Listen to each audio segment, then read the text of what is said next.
Up with y'all boys. Today this video is on predictions for Wrestlemania, and we gonna get straight into the video. Y'all know I'm about to go ahead and hop in the car, do a little hot box. I ain't do a hot box in a minute, so I ain't really used to this shit. I might be cooked, bro. I ain't even gonna lie. Yeah, handy dandy tool. We gonna go ahead and get into this motherfucker. We gonna talk some wrestling. Yeet. Let's talk about it. Hold on, let me get my little angles right. So pretty much we gonna go down the list. We gonna do night one, then we gonna do night two, and we gonna see how I feel about everything. We got the blunt right here, and we got the bong ski right there. And so we gonna do this whichever way it goes. If it flows, it flows, and if it doesn't, it doesn't. Let's talk about Wrestlemania. So pretty much night one. Let's go ahead and light up the blunt ski. Let's go, bro. I'm ready, bro. I've been waiting for this. I'm low-key plotting for 420, even though I got work in the morning. And I'm plotting for night one. I'm telling you, 420 is 2 days in a row. You know what I mean? Even though 420 every day. And I'm looking at my hair, because my hair look crazy, bro. My hair look crazy, but that's besides the point. I got work tomorrow on Good Friday. And I'm ready to talk about this Wrestlemania, bro. Wrestlemania weekend itself has been really weird, like social media wise. If you've been seeing what's going on, WWE has lost their PR team in both Roman Reigns and Triple H. But let's talk about Wrestlemania, because that's what we're here to do. So they said Gunther and Jey Uso are going first night one. So I got Jey Uso winning. You know, I really say this feud has picked up for me since they wrote Jimmy off TV. Jimmy was someone I was looking to be in the U.S. title scene, but since they wrote Jimmy off for Jay, this rivalry has picked up. I don't think Jay's any more believable since he won the Royal Rumble. Let's just be honest. For me personally, I don't really see like anything different in Jey Uso. It's still the yeet shit. He talking about he locked in and he ready to fight Gunther, and it just feel like the same Jey Uso from fucking 10 months ago. You know what I mean? Yeah, in all serious though, I do have Jey Uso winning. I think this is make or break for Jay as like single star. And I feel like, I honestly feel like it's going to be a is what it is reign. Nothing crazy, but I feel like Jay going to put on, hopefully, I hope he put on way more, because I believed in Jay way at first. But now I just ready to get WrestleMania over with. Then we can talk about the War Raiders versus the New Day. I feel like this is New Day's match to win. Let's just be honest. This is obvious. I feel like night one is very obvious of who the winners are. But yeah, I feel like this is New Day's match to win. And I don't see how New Day screw this over. Even though they should have been won the titles, I feel like just to give them a moment, I guess, let the New Day get their moment at WrestleMania. When we talk about the SmackDown Tag Team Champions and the Raw, if you ask me, I feel like both matches should have been a multi-man match. And if anything, SmackDown should have been on the card way more than Raw. I feel like Raw should have been a go home show. They should have had their shit on Monday, and SmackDown should have been on WrestleMania, because if anything, they've been building way more of the SmackDown roster than the Monday Night Raw roster. So I just feel like that's a fumble right there. But I got New Day winning. Then I got LA Knight versus Jacob Fatu. I think this is an easy layup for Triple H. Even though I feel like this should have been a multi-man match. I don't know. This year felt like there could have been a lot of multi-man matches just because the build felt like that. Every build felt like there was multiple contenders for a lot of titles, like the Tag Team Championships, the United States, the IC title. I felt like you could have did something with the women's tag team too. So it just feels like there was a lot of like, we can do a lot here this year, and they just decided not to do a lot. Because my thing this year, I thought Triple H was going to showcase way more, but it turns out he really didn't. So LA Knight versus Jacob Fatu. It's obvious Jacob Fatu is winning. And then we got Rey Mysterio versus El Grande Americano. I got Rey winning. I think you unmask what's his name?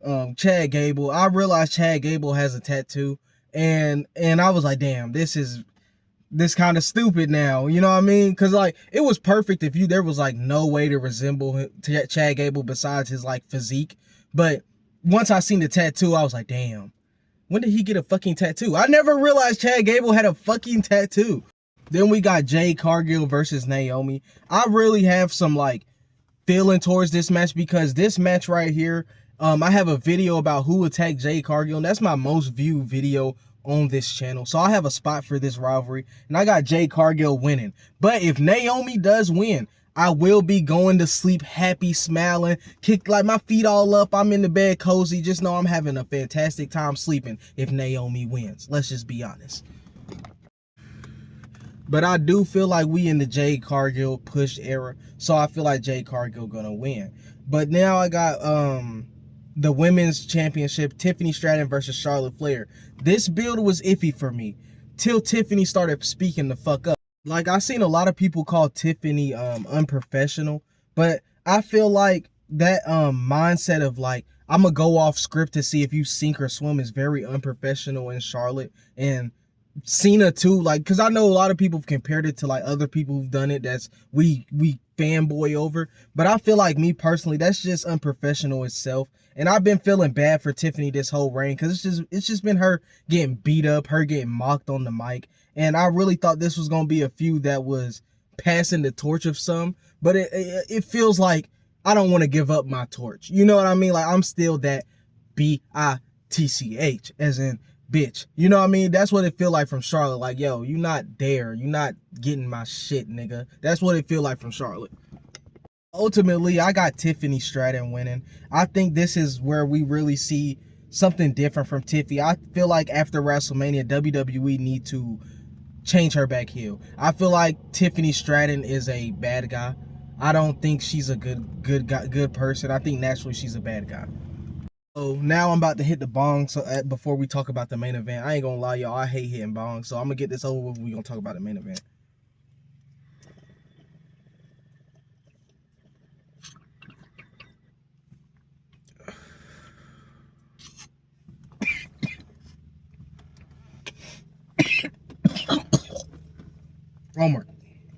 Oh my god. All right. I'm sorry, y'all. I'm a puss when it comes to the bong. So now we talking about the triple threat match: Seth Rollins, Roman Reigns, and CM Punk. Me personally, I had CM Punk winning this till the go home show for Monday Night Raw. And I'm leaning on Seth, but I'm really indecisive between the two. I don't know which one to pick, or indecisive. I don't know which one to pick between Punk and Rollins. But I've seen people doing this fictionary faction between Cena,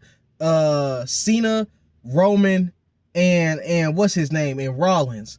And I'm seeing the vision, you know what I mean? But I don't want to talk about it and look stupid, and y'all see me as one of them weird wrestling fans. So I'm not going to talk about it.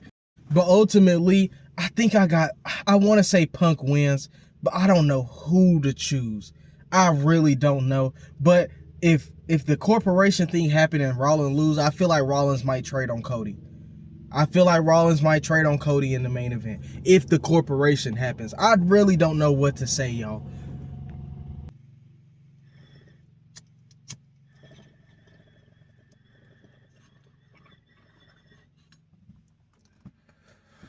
Okay. We chilling, we vibing, we chilling.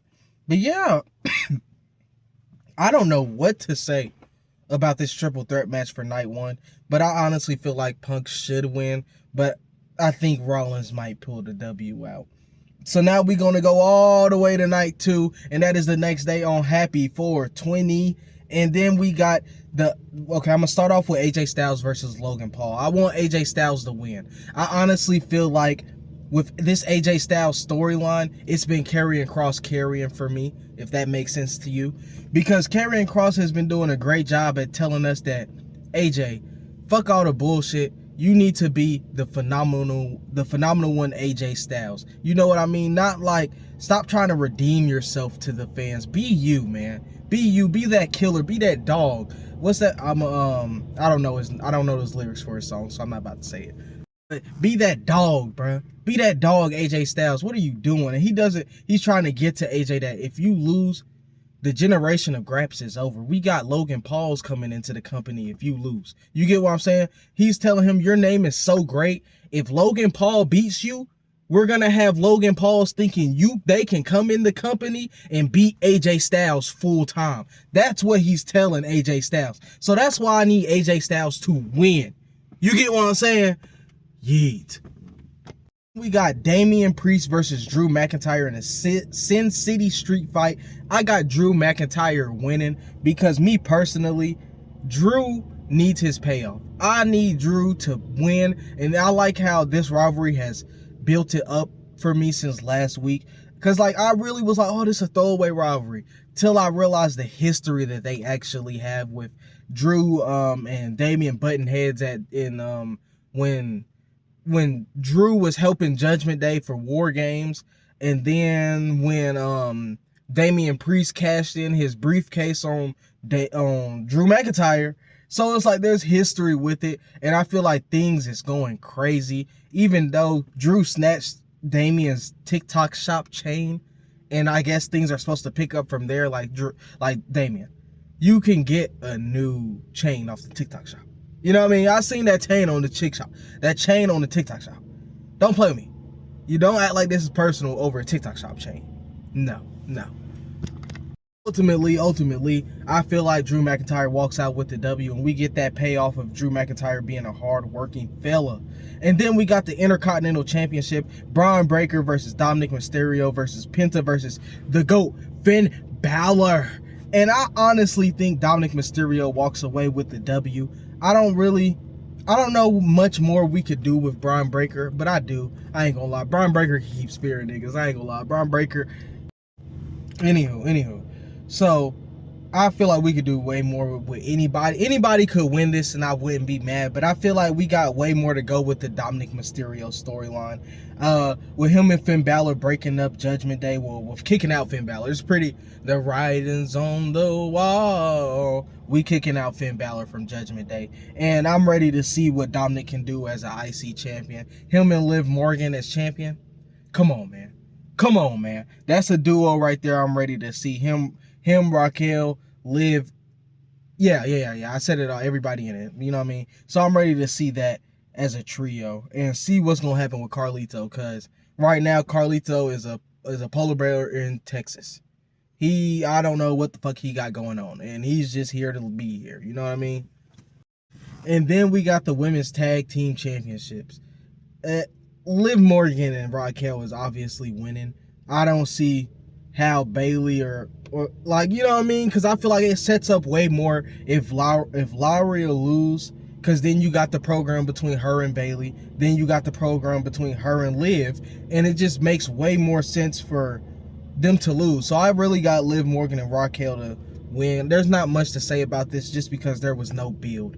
It just happened. And so since it just happened, this is my reaction to it. But I do expect this to be a phenomenal match. You know what I mean? Liv Morgan has really gone up in stock for me as of lately. She's been on a streak of great matches. And I feel like when you really look at Liv Morgan away from her weird ass fan base, she is an amazing wrestler. She will do anything for the business.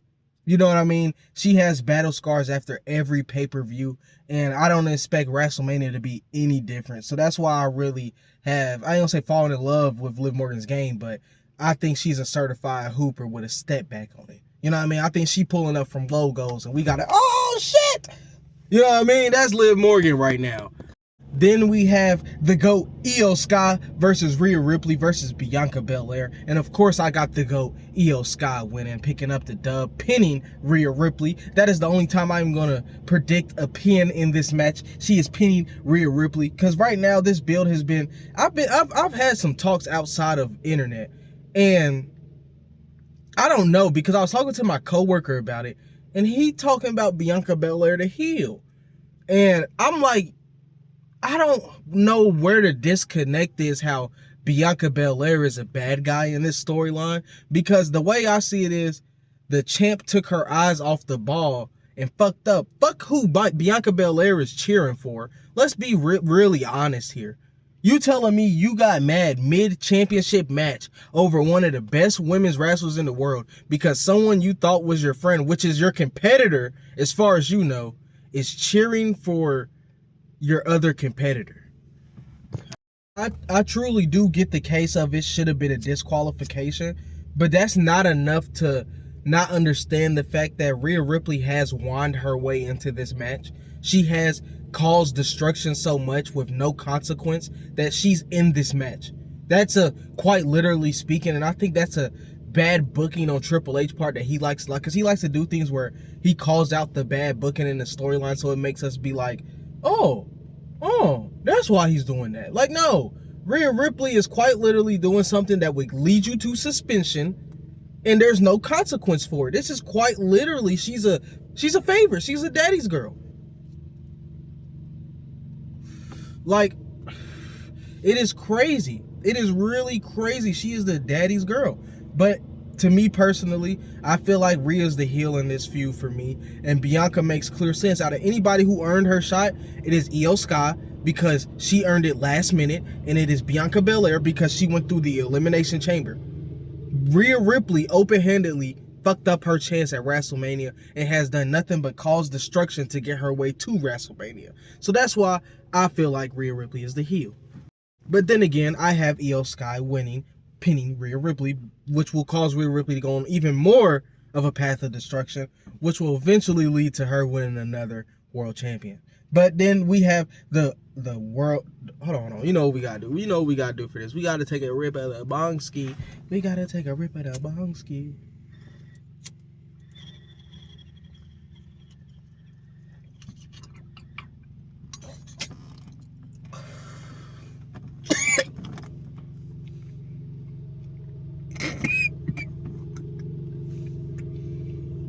I'm fucked up. We have the undisputed WWE Championship. Cody Rhodes versus John Cena. I ultimately got John Cena, my GOAT. This is two of my GOATs right here. I'll tell you the backstory. Why you teasing me? So I'll tell you the backstory. Cody Rhodes was the first ever wrestler I've known. Like, I remember I went to go stay the night at my uncle's house. He had the Wii. He had the Wii system, and it was the WWE Cody Rhodes was first ever in. And I chose Cody Rhodes to play as. And that Cody Rhodes was the first ever wrestler I knew. So it was the first ever wrestler I've liked. So when I say I've seen Cody Rhodes' career, I've seen it all. From Stardust to the Hardcore Holly tag team. I've seen it all. And I followed him throughout the indies, even though I didn't watch match for match. I followed Cody Rhodes closely to the point I knew what Cody Rhodes was doing, even though I was a WWE guy. And then John Cena, the GOAT. John Cena, the greatest of all time. John Cena, the greatest of all time. When I say the greatest of all time, when I say number one, I talk about John fucking Cena. And honestly, John Cena is my GOAT. He's obviously my number one, and I honestly think this is going to be a match for my childhood. Like, when it comes to childhood dream matches, this is one of them. I thought I would be seeing this, and I never think I'll be seeing a heel John Cena going into this. So I am happy that I get to, like from on paper, this shit has been amazing for me as a kid. Like, this is a dream come true to just sit down and watch. Like, being able to watch this shit on 420, you get what I'm saying? And to be able to watch this build, it hasn't been greatest because, you know, Cena ain't gonna show up, you know what I mean? But in general, man, it has been amazing to be like, witness this shit, you know what I mean? But I obviously got John Cena winning, and I got some crazy shenanigans going on to the point I don't know what's about to happen, and I can't predict what's about to happen. But this is the end of this video. I want y'all boys to be safe, think positive, and have a great day. Y'all boys be safe. Y'all boys, don't forget to like and subscribe. Y'all niggas be safe. Don't forget to feed your outside cats, feed your inside cats. Y'all want me to take a rip at the bong ski? Damn.